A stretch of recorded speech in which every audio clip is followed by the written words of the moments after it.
Salam sejahtera, dan bersama saya Rizal Zulkafli dan ini Niaga Awani. Semalam ada dua pengumuman yang penting dalam politik dan juga ekonomi negara. Pertama, pengumuman pelan rangsangan Kita Prihatin bernilai 10 bilion ringgit yang diumumkan Perdana Menteri Tan Sri Muhyiddin Yassin, dan kedua adalah daripada Presiden PKR Datuk Seri Anwar Ibrahim tentang jumlah sokongan yang diperolehi beliau untuk menjadi Perdana Menteri. Kita saksikan rangkuman pengumuman Kita Prihatin. Tan Sri Muhyiddin Yassin dalam perutusan khas berkata keputusan itu diambil selepas mendapati ia diperlukan oleh rakyat ketika zaman serba mencabar. Pakej itu memberi tumpuan kepada 4 golongan: B40 berkeluarga dan bujang, M40 berkeluarga dan bujang, golongan pekerja pelbagai bidang dan peniaga mikro pelbagai bidang. Pertama sekali, Perdana Menteri berkata kerajaan akan memperkenalkan program subsidi upah 2.0 bagi membantu syarikat yang masih terjejas.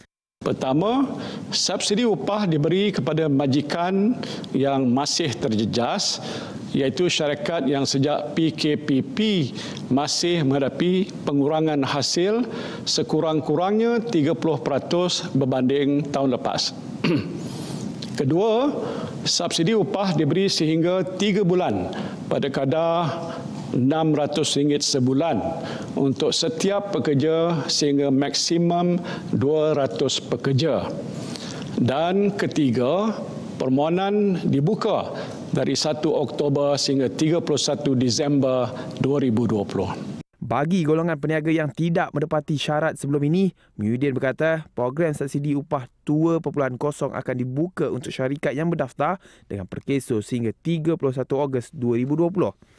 Dan bagi memastikan golongan ini juga tidak tertinggal, program subsidi upah 2.0 akan dibuka untuk syarikat yang berdaftar dengan perkeso sehingga 31 Ogos 2020. Dan bagi permohonan baru yang tidak pernah menerima bantuan di bawah program subsidi upah, mereka akan layak menerima subsidi upah sehingga 6 bulan. Pelaksanaan program subsidi upah 2.0 ini dijangka memanfaatkan 1.3 juta pekerja dan melibatkan peruntukan sebanyak 2.4 bilion ringgit.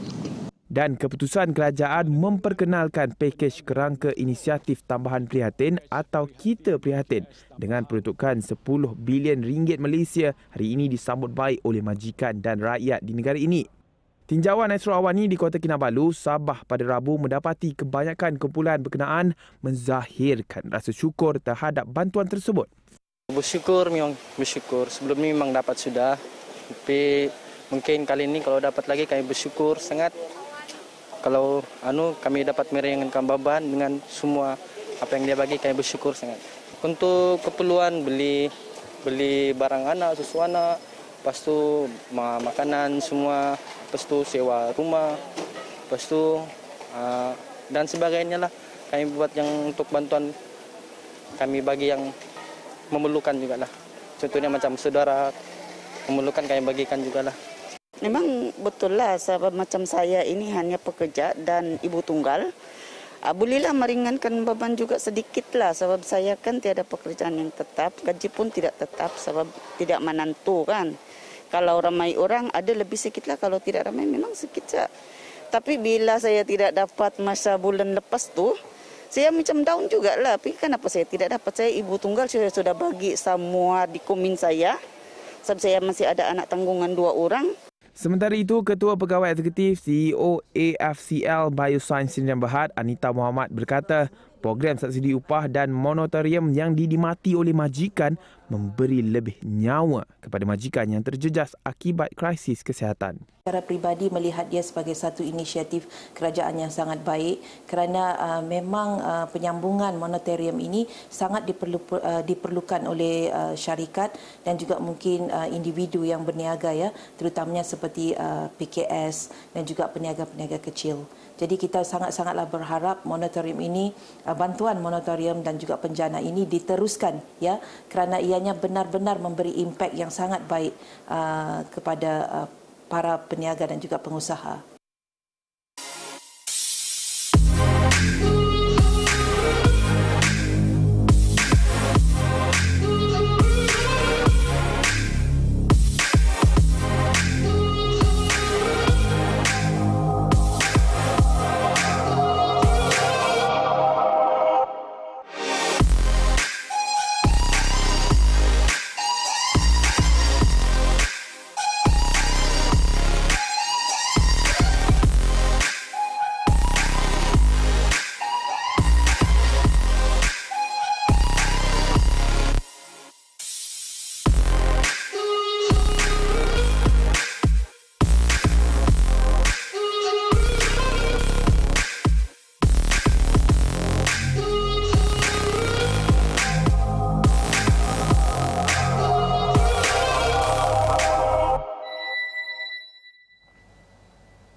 Dan untuk membincangkan berkenaan dengan kita prihatin, kita bersama pensyarah kanan Fakulti Ekonomi dan juga Pengurusan Universiti Putra Malaysia Profesor Madya Dr. Yusof Sari, dan juga Prof, pertama sekali pengumuman pakej ransangan kita prihatin. Dr. Yusof juga adalah pakar ekonomi ataupun Ketua Ekonomi Pusat Pertubuhan Keselamatan Sosial Perkeso.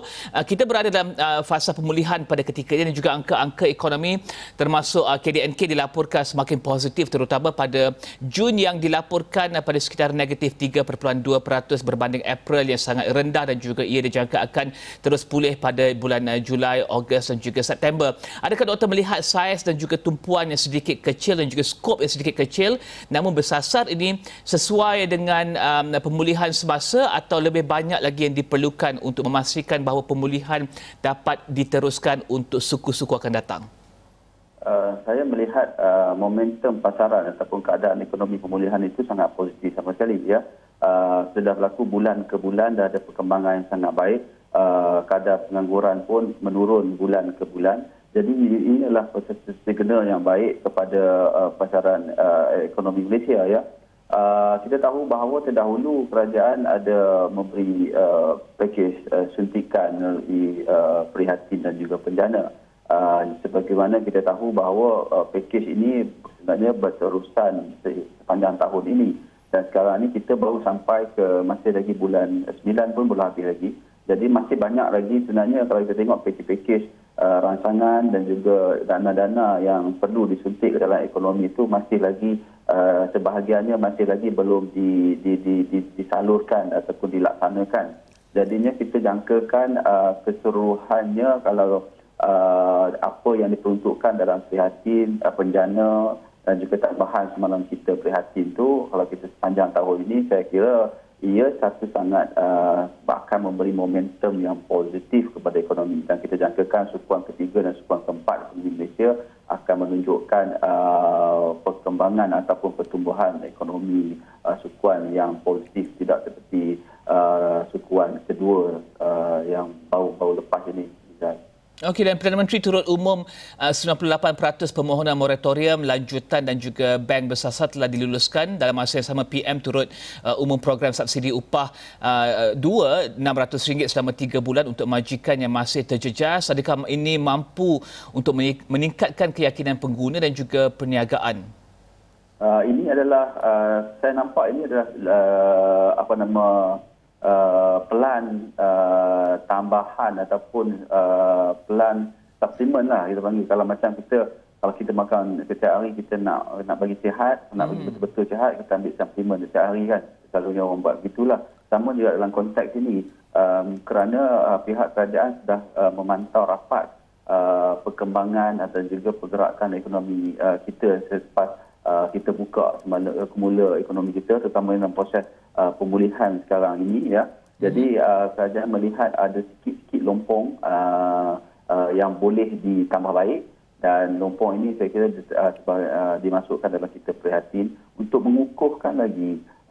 Kita nak pastikan bahawa pemulihan itu benar-benar berlaku, berkesan, dan tahun hadapan dan juga tahun mendatang apa yang kita buat hari ini dan 2-3 bulan lepas akan memberi satu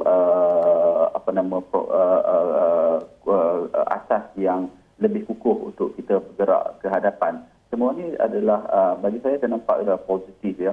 Kerana contohnya, kenapa kita nak lanjutkan moratorium, kenapa kita nak lanjutkan lagi sikit upah subsidi? Kerana kita dapati bahawa dalam proses pemulihan 2-3 bulan kebelakangan ini masih ada lagi ruang-ruang yang perlu diperbaiki. Kalau kita ambil contoh moratorium, ya, walaupun kita tahu bahawa kadar pengangguran menurun Julai, Jun, sejak Mei hari itulah basically.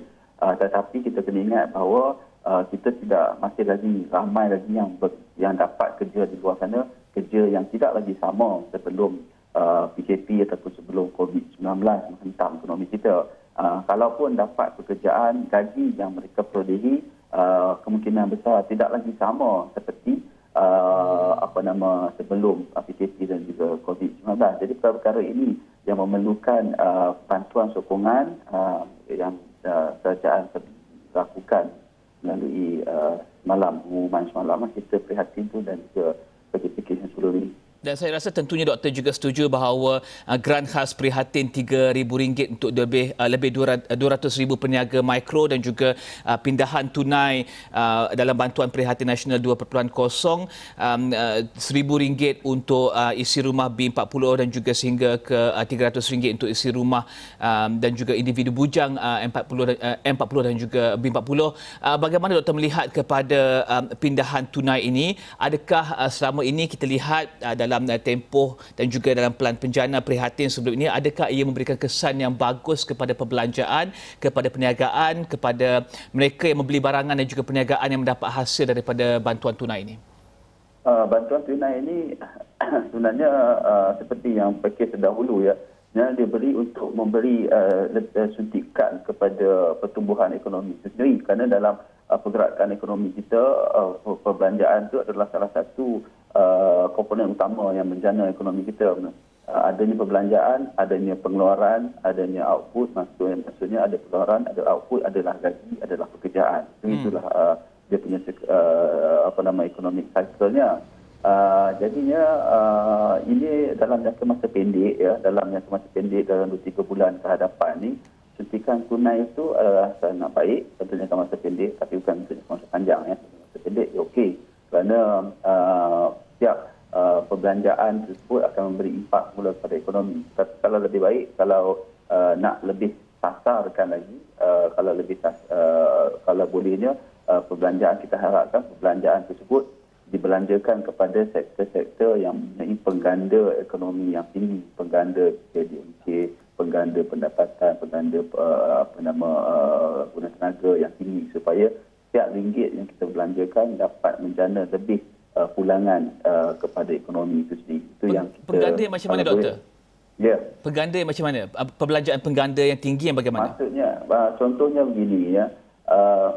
Kita perlu kalau sebelum ini, kalau saya ambil contoh ya, sebelum ini saya tak ingat pada pakej, bukan pakej rancangan, iaitu saya kira bajet, saya tak ingat bajet tahun bila, yang mana diberi tunai ataupun dalam bentuk voucher saya untuk beli gadget ya, telefon. Bagi saya sebagai analisis, mungkin ini tidak berapa nak baik sangat, sebabnya kalau kita tengok pengganda sektor yang mengeluarkan gadget ni, dia ni adalah sektor yang bergantung kuat kepada import. Maksudnya kalau RM1 kita belanjakan ke atas sektor ini, mungkin 40% akan dialih keluar, 40% akan dialih keluar ke negara lain sebab kita bergantung di import. Jadi kita kena cari pengganda, maksudnya perbelanjaan yang bukan saja menjana pada ekonomi dan juga perbelanjaan yang boleh memberi impak kepada ekonomi domestik. Maksudnya kuranglah aliran import keluar, sebab dalam keadaan sekarang dalam konteks banyak lagi border yang belum dibuka. Jadi kalau boleh kita nak kukuhkan ekonomi domestik itu, salah satu caranya adalah kita mengukuhkan perbelanjaan ke atas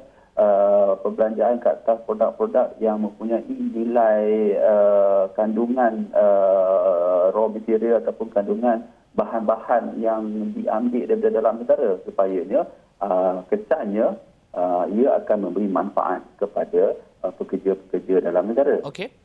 Dan doktor, tentunya persoalan yang selalu diutarakan selepas kerajaan mengumumkan pakej rangsangan adalah dari mana kerajaan nak dapat duit ini, kerana kita tahu pelan rangsangan sebelum ini telah berjumlah RM295 bilion atau lebih kurang 20% daripada nilai KDNK, dengan hasil yang dijangka lebih rendah tahun ini, hasil kerajaan. Kita nak tanyakan kepada doktor, adakah mampu kerajaan untuk berikan peruntukan ini ataupun peruntukan tambahan dalam masa akan datang, dan tentunya menjawab persoalan orang ramai di luar sana, mampukah kerajaan umumkan pelan-pelan bantuan, pelan-pelan rangsangan ketika ekonomi berdepan dengan mungkin hasil yang lebih rendah kepada kerajaan pada tahun ini? Memang kita dah jangkakan hasil kerajaan pada tahun ini melalui cukai, kutipan cukai akan lebih rendah. Ini bersandarkan pada seperti kita sedia maklum ya, keadaan ekonomi semasa kita masih lagi pemulihan. Sebelum ini kita tutup ekonomi kita beberapa bulan. Jadi ini memberi, sudah pastinya memberi signal jelas kutipan kita tahun ini tak cukup. Dan saya tidak boleh komen lebih sebabnya saya tidak ada maklumat yang lengkap berkenaan dengan daripada mana sumber dana yang kerajaan ambil ataupun cari untuk membiayai pakej-pakej rancangan yang diumumkan kerajaan semalam dan juga sebelum ini. Tapi banyak negara, ya, kalau kita tengok negara di luar sana, pada ketika ini mereka meningkatkan perbelanjaan mereka melalui cara dengan tambah hutang lah, basically. Maksudnya kerajaan membuat pinjaman selalunya dalam konteks Malaysia kita banyak membuat pinjaman dalam sumber domestik. Jadinya ia bukannya satu perkara yang, bagi saya, ada pinjaman ni dalam keadaan COVID-19 ini, ia bukannya satu perkara yang janggal, sebenarnya yang tidak dibuat, negara lain pun buat. Dan juga yang paling penting dekat sini ialah jika tambahan hutang kepada negara berlaku pada keadaan krisis ekonomi sekarang ini, amat penting sekali kepada kerajaan memastikan pinjaman itu yang digunakan untuk menjana semula ekonomi, memulihkan semula ekonomi itu dapat memberi pulangan dari masa hadapan. Maksudnya 3-4 tahun lagi pelaburan kita untuk memulihkan ekonomi sekarang, kita dapat menjana pulangan 3-4 tahun lagi supaya pulangan tersebut kita boleh gunakan untuk membayar hutang yang ditanggung oleh ekonomi. Sebabnya saya selalu bercakap bahawa hutang itu bukanlah satu dosa. Hutang itu sebagai sebuah kerajaan yang bertanggungjawab perlu untuk memastikan rakyatnya terbela, terjaga dari kebalikannya. Tapi kita kena pastikan bahawa kita gunakan hutang itu dengan sebaik mungkin, ya, supaya di masa akan datang kerajaan dapat ekonomi dapat pulih dan dapat pulangan balik, dan juga generasi yang akan datang yang akan membayar hutang tersebut dapat manfaat dari pulangan ataupun pelaburan perbelanjaan kita pada hari ini. Okey, Doktor, kita akan berehat seketika. Kembali selepas ini kita nak bincangkan sedikit berkenaan dengan pengumuman politik yang berlaku pada semalam dan juga apakah kesannya kepada sentimen pengguna dan juga perancangan perniagaan bergerak ke hadapan. Kita akan berehat seketika. Kembali selepas ini.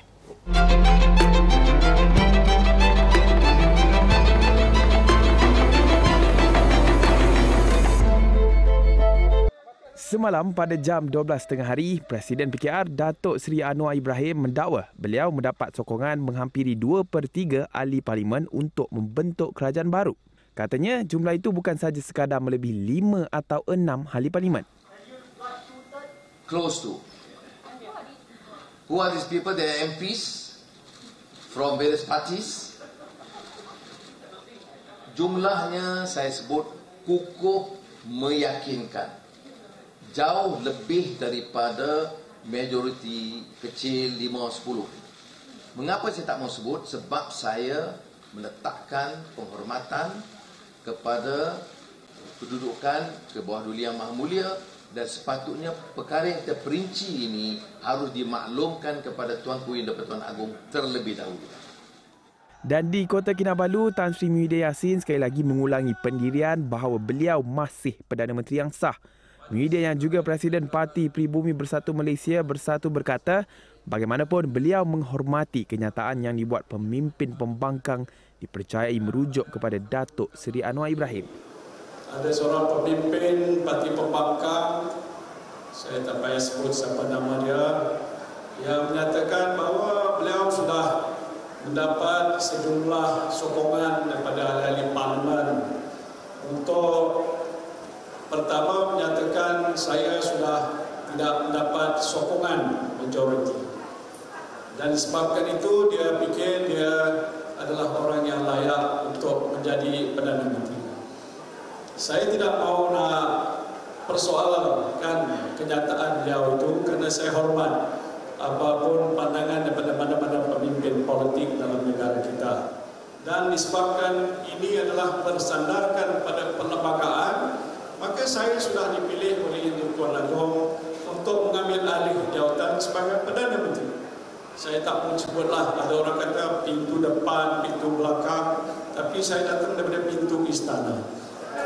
Sementara itu, Setiausaha Agung Barisan Nasional Tan Sri Anwar Musa menggesa Yang di-Pertuan Agong supaya mengumumkan pilihan raya umum PRU mengejut bagi memberi ruang kepada rakyat membuat pilihan. Tambahnya, mengembalikan mandat kepada rakyat untuk menentukan pemimpin pilihan mereka adalah jalan terbaik untuk menyelesaikan kemelut politik yang melanda negara. Dalam hantaran di Twitternya pada Rabu, Ahli Parlimen Keterih itu mengakhiri dengan ucapan selamat mengundi ikut suara hati.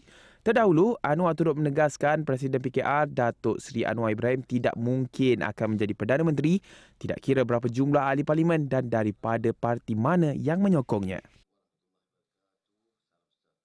Dan kita masih bersama dengan pensyarah kanan Fakulti Ekonomi dan juga Pengurusan UPM, Profesor Madya Dr. Yusof Sari. Doktor, kita tahu awal tahun ini kita ada satu peralihan kuasa dan juga kita menyaksikan satu perkembangan di mana mereka ataupun ahli politik pemimpin ini meminta sedikit masa untuk satu perancangan ekonomi dilakukan. Dan jika berlakunya peralihan kuasa dan juga PRU selepas ini, apakah kesannya ataupun PRU selepas ini, apakah kesannya kepada perniagaan, sentimen pengguna dan juga ekonomi di luar sana, terutama ketika di tengah-tengah negara berdepan dengan pandemik COVID-19 dan ekonomi dunia yang tidak menentu serta pelbagai lagi faktor yang menyumbang kepada kesukaran untuk perniagaan merancang perniagaan mereka. Adakah perkembangan politik ini akan memberikan cabaran kepada pengurusan perancangan perniagaan? Dia bergantung kepada keadaan. Ya. Saya kira sebagai rakyat Malaysia dan juga rakyat Malaysia di luar sana pun dah tengok sendiri peralihan kuasa yang berlaku pada Mac, ya, yang mana kita lihat bahawa peralihan itu bagi pandangan saya ada kebaikan. Itu nampak ada perkara-perkara positif dalam ekonomi telah berlaku. Jadinya ia sedikit sebanyak memberi panduan kepada rakyat juga bahawa sebenarnya peralihan kuasa ini sebenarnya tidaklah memberi sangat impak pada ekonomi dalam jangka masa pendek, tetapi ia boleh jadi memberi impak yang besar kepada jangka masa panjang jika beberapa keadaan berlaku. Contohnya, kalau kerajaan kita adakan pilihan raya mengejut dan kita ada tampuk pemerintahan baru, contohnya, ya, saya pasti ini andaian saya, tampuk pemerintahan baru. Jadi kita keadaan kalau kita mahukan seperti yang saya beritahu semalam juga di awal ini, bahawa tidak kira siapa pun yang memerintah benda yang baik, dasar yang baik, strategi yang baik yang memberi manfaat kepada rakyat dan juga ekonomi keseluruhannya, teruskan. Tak kira siapa yang memimpin negara. Dan kalau boleh ada ruang untuk tambah baik, ditambah baik. Kita mahukan segitu. Itu sebuah bagi saya itu sebuah demokrasi yang matang dan juga sebuah negara yang matang. Saya kira kita perlu lakukan seperti negara-negara maju yang lain. Yang saya tahu contohnya Jepun, Perdana Menteri sering bertukar tapi dasar-dasar yang baik, dasar-dasar yang bagus diteruskan. Tak kira siapa menjadi Perdana Menteri sekalipun. Jadinya kalau risikonya itu kalau benda yang baik, dasar yang baik telah dilebas, telah dilakukan dengan secara terperinci, dengan pendidikannya, dengan tadbir, dengan libat urusnya semua dah baik, dah cukup baik.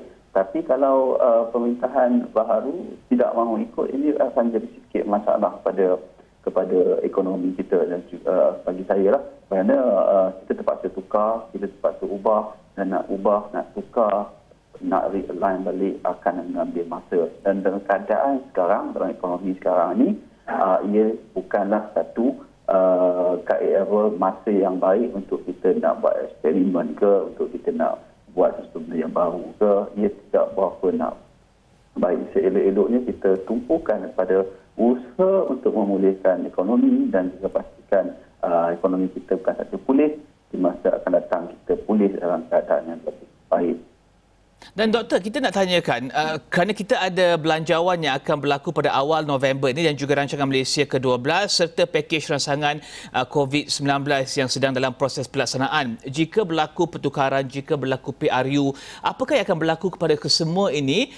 Mungkin ringkas, doktor, adakah ia akan berikan kesan kepada perancangan-perancangan ini yang mungkin akan ditolak sedikit lewat jika ada berlaku apa-apa kepada perkembangan politik negara?